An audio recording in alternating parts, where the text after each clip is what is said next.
Iran কি গোপনে পারমাণবিক বোমার শেষ ধাপে পৌঁছে গেছে? ইসরায়েল কি ইতোমধ্যেই যুদ্ধের পরবর্তী অধ্যায়ের নীলনকশা তৈরি করে ফেলেছে? আর যুক্তরাষ্ট্রের ছায়ায় দাঁড়িয়ে কি আরেকটি বড় সংঘাতের দিকে এগোচ্ছে মধ্যপ্রাচ্য? ইরানকে এবার আর শুধু সতর্ক করেনি ইসরায়েল, দিয়েছে সরাসরি হুঁশিয়ারি। ইসরায়েলের গোয়েন্দা সংস্থা মোসাদের প্রধান ডেভিড বার্নিয়ে স্পষ্ট ভাষায় জানিয়ে দিয়েছেন, ইরান যেন তার পারমাণবিক কর্মসূচি পুনরায় চালু করতে না পারে সেটা ইসরায়েলের দায়িত্ব। হঠাৎ এই হুঁশিয়ারি কেন?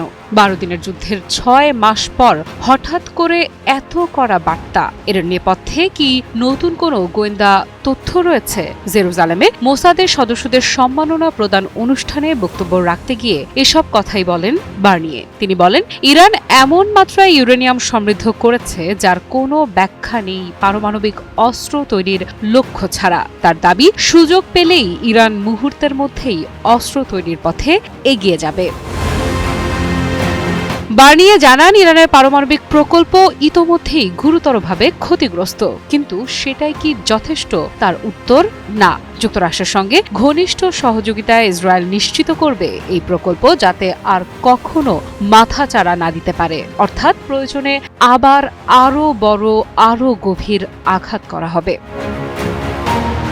এই বক্তব্যের মধ্য দিয়ে তিনি ইসরায়েলের আকস্মিক সামরিক অভিযানের প্রশংসাও করেন। তার মতে, এই অভিযান দেখিয়ে দিয়েছে ইরানের ভেতরে ইসরায়েলি গোয়েন্দারা কতটা গভীরভাবে ঢুকে পড়েছে। বার্নিয়ে বলেন, এক মুহূর্তেই ইরান বুঝে গেছে দেশটি পুরোপুরি উন্মুক্ত ও অনুপ্রবেশযোগ্য, তবুও তারা ইসরায়েল ধ্বংসের লক্ষ্য থেকে সরে আসেনি। এই অবস্থায় কূটনীতি কি শুধু সময় কেনার কৌশল? মোসাদ প্রধান কূটনৈতিক সমাধান নিয়েও সরাসরি সন্দেহ প্রকাশ করেন। তার ভাষায়, ইরান আবারও বিশ্বকে বিভ্রান্ত করে একটি খারাপ পারমাণবিক চুক্তি চাপিয়ে দিতে চায়। তার ভাষায়, আর ইসরায়েল তা হতে দেবে না। তাহলে কি আরেকটি পরমাণু চুক্তি ভেস্তে যেতে চলেছে?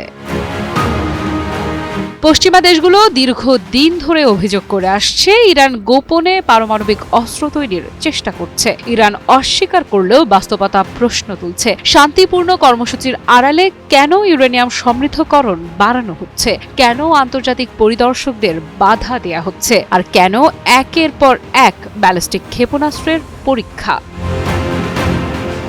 যুদ্ধ শুরুর সময় ইসরায়েল দাবি করে ইরান অস্ত্রায়নের দিকে বাস্তব পদক্ষেপ নিয়েছিল। সেই দাবি কি এখন নতুন করে উত্তেজনা ছড়াচ্ছে? গত জুনের যুদ্ধে প্রাণহানির হিসেব ভয়ঙ্কর। ইরানের দাবি, ইসরায়েলি হামলায় তাদের 1000-এর বেশি মানুষ নিহত হয়েছেন। জবাবে ইরান ইসরায়েলের দিকে ছড়ে 500টির বেশি ব্যালিস্টিক ক্ষেপণাস্ত্র ও প্রায় 1100টি ড্রোন। এই পাল্টাপাল্টি হামলা কি কেবল যুদ্ধ ছিল, নাকি বড় যুদ্ধের মহড়া?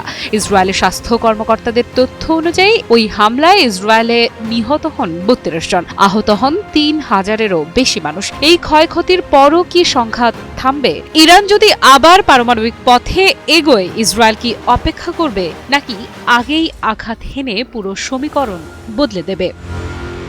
আফরিদা ইফরাত, নিউজ 24।